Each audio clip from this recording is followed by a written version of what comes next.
이번 영상에서는 여러분 말 없는 청산이요라는 작품 같이 공부하고 가실게요. 여러분 이 작품이랑 이 작품은 이제 성훈이라는 분이 지으셨는데요. 이 작품이랑 선생님이 정철의 제 너머 선 걷는 집에라는 작품을 또 찍어 놓을 거예요. 이 두 작품은 같이 연결해서 보시면 굉장히 좋을 것 같아요. 왜냐하면 정철이 유배가 있을 당시에 이 성훈이 그 유배가 있는 그 마을에 권롱이라는 벼슬을 하고 있었단 말이에요. 근데 이 성훈이라는 이 양반이랑 정철이 굉장히 많은 교류를 했어요. 여러분 정철은 삼위인국, 송미인국 이런 거 지은 분으로 되게 유명하잖아요. 관동별곡도 지었고요. 성산별곡도 지었고 우리의 고전을 너무너무 힘겹게 만든 주인공이라고 볼 수 있죠. 조선 전기 가사문학의 대가잖아요. 이 정철이 유배가 있을 때 이제 성훈이라는 분이랑 교류를 했어. 친구 사이였어. 교제를 했는데 둘이 주고받은 편지가 있거든요. 그 편지에 성훈이 먼저 이 시조를 썼대요. 이 시조를 써서 정철에게 보냈더니 정철이 이 시조를 읽고 너무너무 흥에 겨워가지고 제 너머 성건농 집에 라는 시조를 또 남긴 거야. 그래서 말 없는 청산이오랑 제 너머 성건농 집에 이거는 화답이라고 그러죠. 주고받은 편지 안에 들어가 있는 시조예요. 이 조선시대 양반 두 사람이 시조를 지으면서 교제한 거야. 친구 사이가 되었고 편지를 주고받았을 때 이 편지 안에 자신의 감정을 이렇게 퍼뜨려진 시조로 읊었고 이거를 서로 이렇게 주고받은 그런 두 작품이 되겠습니다. 이 두 작품을 통해서 이 두 친구가 얼마나 멋들어지게 자기 감정을 주고받았었는지 이런 것들 확인하고 가시면 굉장히 좋을 것 같습니다. 자, 먼저 성훈의 시조 보시죠. 이분이 이제 이 시조를 지어서 누구한테 보냈다? 정철에게 보냈다. 정철에게 어떤 얘기를 하고 있는지 한번 보실까요? 같이 보십니다. 말 없은 청산이요. 대 없은 유수로다. 몇음보 사음보 갑 없은 청풍이요. 님자 없는 명월이라. 몇음보 사음보 글자 개수 3개 4개거나 4개 4개다. 3, 4, 5은 4, 4조의 음수율이다. 이 중에 3음절 고정, 병 없은 이무미, 5음절 이상 모두 다 지켜지고 있는 거 확인되시죠? 분별 없이 늙으리라. 네, 이런 시조를 지었습니다. 해석을 해보니까 여러분 청산은 푸른 산은 말이 없어요. 청산은 말이 없네. 유수 흐르는 물은 뭐가 없어요? 형태가 없어요. 맑은 바람은 여러분 세 번째 대상이다. 값이 없네. 돈을 주고 사지 않는다는 얘기죠. 밝은 달은 여러분 네 번째 자연물인데 주인이 없어요. 자, 이렇게 네 개의 자연물을 나열했습니다. 그리고 이 네 개의 자연물들이 다 뭐가 없어? 뭐가? 말이 없거나 형태가 없거나 값이 없거나 주인이 없는 거야. 모두 다 플러스다 마이너스다? 플러스다 라는 얘기예요. 그 자연의 속성 선생님이 이렇게 표로 정리했습니다. 자, 초장에 나온 산과 물은요. 말이 없고 모양이 없는 것으로 그려지고 있고요. 이건 꾸밈이 없다는 거야. 순수. 다시 말해 가공되지 않았어. 인위적이거나 인공적인 것이 전혀 없어 라는 얘기예요. 아주 순수한 그 자연의 모습을 말이 없는 청산, 형태가 없는 유수 이렇게 표현을 한 거다 그 얘기입니다. 자, 중장으로 넘어가면 이번에는 대상이 뭐였냐면 맑은 바람이랑 밝은 달이 나왔죠. 얘네들은 속성이 뭐냐면 돈을 주고 사지 않아. 값이 정해져 있지 않은 거야. 그리고 임자도 없어. 주인도 없는 거죠. 소유가 없어요.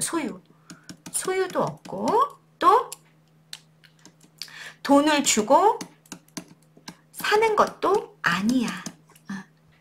그래서 어때요? 이 자연은 누구나 마음껏 즐길 수 있는 거죠.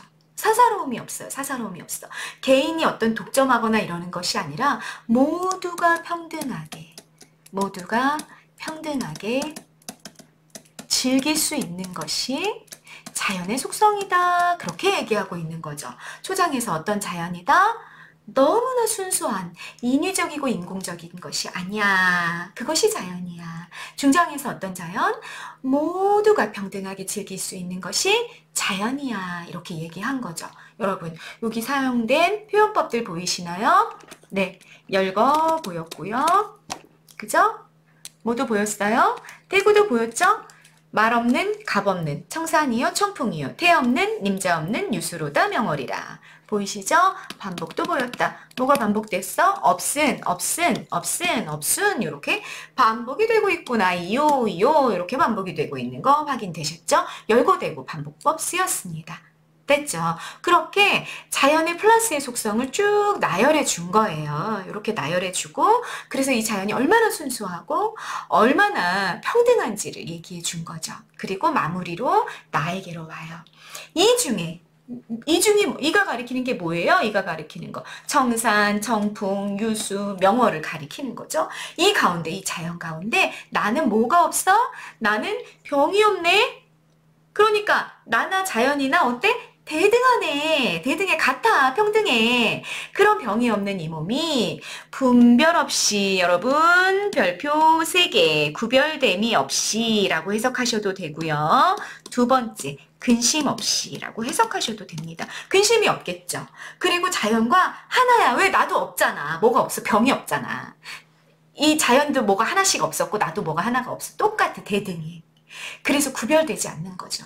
그 속에서 늙어가리라 라고 이야기한 겁니다. 여러분 여기 늙어가리라 1차적으로 정리하고 가시죠. 늙는다는 거. 화면에서 자꾸 선생님 얼굴이 사라지죠? 뭐 어떻게 조절해야 되지? 잘 모르겠다. 그냥 보시죠. 자, 늙어간다라는 거 여러분 플러스야 마이너스야? 일반적으로는 마이너스야. 일반적으로는 늙는다는 거 선생님도 늙는 게 되게 무섭고 고통스럽고 막 이렇게 생각이 되더라고요. 그죠? 그런데 여기서는 뭐다? 플러스입니다. 왜? 저기가 자연 속에 있잖아요. 자연 속에 있고 자연과 구별되어 있지 않고 자연과 섞여 있고 이 자연이 너무나 플러스의 속성을 가지고 있단 말이죠. 그럼 그 속성 하에서 볼 때 내가 병이 없이 분별 없이 늙어가는 이 삶이라는 건 자연의 섭리에 순응하는 삶이기 때문에 전혀 나쁘거나 부정적이거나 거부 반응을 일으키는 것이 아니라 그야말로 자연스러운 거죠. 인공적이지 않고 자연스러운 그것이 늙음이다라고 보고 있는 중이다 그 얘기예요. 그러면 여러분 여기서 드러나는 화자의 태도를 뭐라고 말씀하시겠습니까? 선생님이 아까 추강의 밤이 들어라는 영상을 좀 전에 찍었거든요. 거기 달관이라는 단어에 대해서 정리해 드린 적이 있어요. 여러분 여기 드러나는 화자의 태도도 달관이라고 얘기할 수 있겠죠. 초월적인 거죠. 삶의 어떤 죽음의 문제라든지 늙음의 문제라든지 이런 거에 대해서 전혀 연연해하지 않고 그것이 자연의 이치니까 전혀 문제되지 않아. 이렇게 초월해 있는 삶의 문제로부터 이렇게 막 강박되어 있고 속박되어 있지 않고 그거로부터 벗어나서 아주 한가로움의 여유로움의 마음의 상태 그게 달관이라고 얘기했고 그 달관의 태도가 여기에서도 들어가 있다라고 정리하실 수 있겠다라는 얘기입니다. 자 마지막으로 하나 더 중요한 얘기 물화일체 별표 5개 하고 가십니다. 자, 자연친화 작품들을 배우다 보면 물화일체와 관련된 맥락들을 너무나 많이 발견하시게 될 겁니다. 물화일체라는 거 여러분, 물이라는 건 자연, 이고 아는 나죠. 일체라는 건 하나라는 거지. 자연과 내가 하나다라는 게 물화일체의 뜻인데 이 물화일체와 관련된 맥락을 이번 시간에 요 5개를 정확하게 머릿속에 좀 집어넣고 자연친화를 주제로 갖고 있는 작품에서 물화일체의 맥락이 나온다 그러면 이렇게 다 잡아낼 수 있을 정도로 여러분들이 훈련을 좀 해놓고 가시기를 바라겠습니다. 자, 물화일체. 자연과 인간이 구별되지 않는 상황이야. 분별 없이 나왔죠? 구별되지 않는 상황이고요. 또 여기엔 없지만 자연을 보고 벗이다라고 부르는 경우들이 자연친화 작품류들이 굉장히 많아요. 그럴 때도 우리가 이 부분에는 물화일체가 드러나고 있어 이렇게 이야기하고 가시면 된다 그 얘기입니다. 또 이렇게 맥락을 해석하다 보니까 자연과 인간이 막 얘기를 나누고 있네? 얘기를 나누고 있고 서로 이해하고 있대. 누가 이렇게 인간이 뭐라고 노래 부르면 자연이 알겠다고 고개를 끄덕여. 그건 물화일체인 거예요. 이해되셨죠? 소통하는 거죠. 대화하고 이해하고 소통하는 그런 맥락들이 있을 때 여러분 한자성어 뭐 들어가면 된다? 물화일체 들어가면 된다. 자연과 인간이 대등한 거죠. 그러니까 지금도 대등한 거 보이시나요? 이 청산, 유수, 청풍, 명월이 뭐 하나씩 다 없었고 나도 뭐가 하나 없잖아. 대등하단 말이야. 이런 관계를 맺고 있을 때 또 백구 흰 갈매기라는 거 알고 계시죠, 여러분? 흰 갈매기라는 소재는 80% 이상 물화일체와 연결되어 있는 경우들이 굉장히 많아요. 어떤 모습을 여러분 상상하시면 되냐면요. 여러분이 배를 타고 가는데 이렇게 빵을 이렇게 들어. 빵을 들고 있으면 빵 조각을 들고 있으면 갈매기들이 막 이렇게 날아오는 거지. 그래서 이렇게 멀리서 바라보면 카메라 영상으로 멀리서 바라보면 사람이랑 갈매기가 막 이렇게 뒤섞이는 장면을 상상하시면 됩니다.